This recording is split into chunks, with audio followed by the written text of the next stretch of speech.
Division of Finance. How are you this morning? Good. Good. All right, now see, this is what's going to separate me from other speakers. Most other speakers would say, oh, you can do better than that. Let's try it again. I'm not doing that. I used to do that before COVID, but not anymore because our feelings and our moods had changed. I mean, think about it. Before the pandemic, we looked like that. Now, it's more like this. Before the pandemic, we looked like that. Now, yeah, more like that.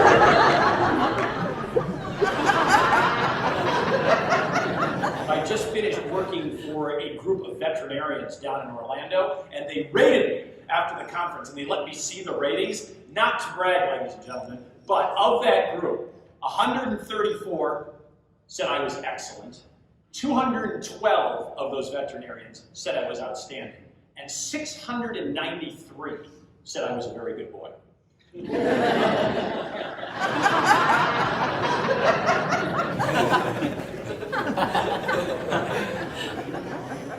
Sometimes we don't laugh because we get offended, or we think what we're about to say, or to write, or to post is going to offend somebody. I don't know what's offensive, and neither do you. Because what is offensive to one generation, one group, one demographic, one race, sexual origin, might be perfectly hilarious to another one. And that is why we are not laughing. And that's what we're going to be talking about through humor and through some serious conversation for the remainder of this presentation. Everybody wants to laugh. Everybody says we're a fun organization. We want to laugh. I want to laugh, providing you don't say any of this stuff.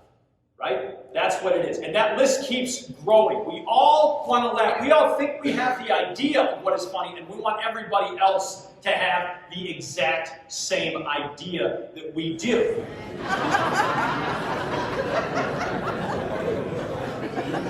Let's say it's Funny Meme Tuesday at your organization.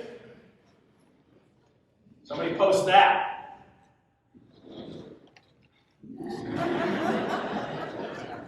Yeah, I thought it was funny. I don't know if anybody has been a victim of gun violence, though. You think they think it was funny? I'm not sure about that.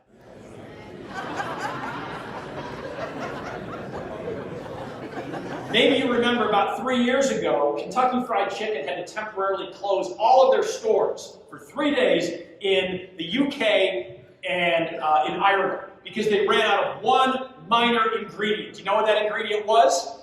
Chicken. They ran out of chicken.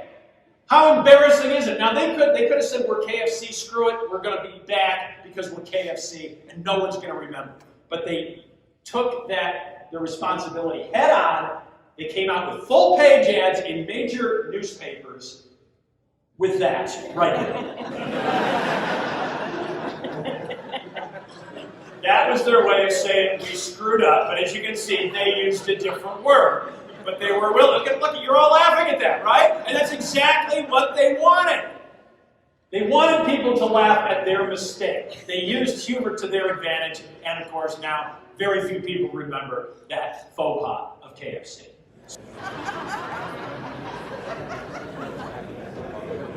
Respond, but don't engage. I feel that a lot of problems that we have in corporate America over he said that, I was offended, you should be fired, yada, yada, yada, are because people don't talk it out.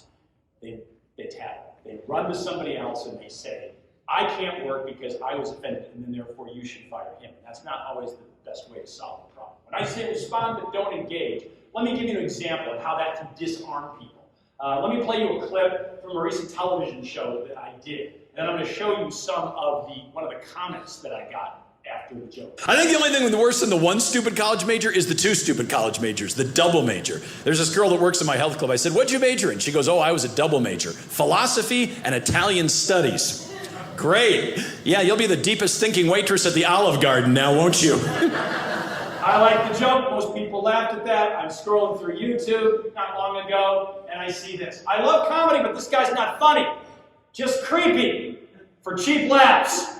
That's what he says to me. Now, it would have been very easy for me to engage and respond to him and just say something like, creepy. You know what's creepy? You know, idiots that sit at a computer at 1 in the morning by themselves and write crap about other comedians. That's what they want, right? That's not solving anything. So here is how I responded. I said, creepy is so general. How about macabre, sinister, ominous? My wife probably has a few more. Here was his response. I take it back. At least you have a good sense of self-deprecating humor, right? And that was the end of it. All of a sudden, he started following me on all my channels. We were friends.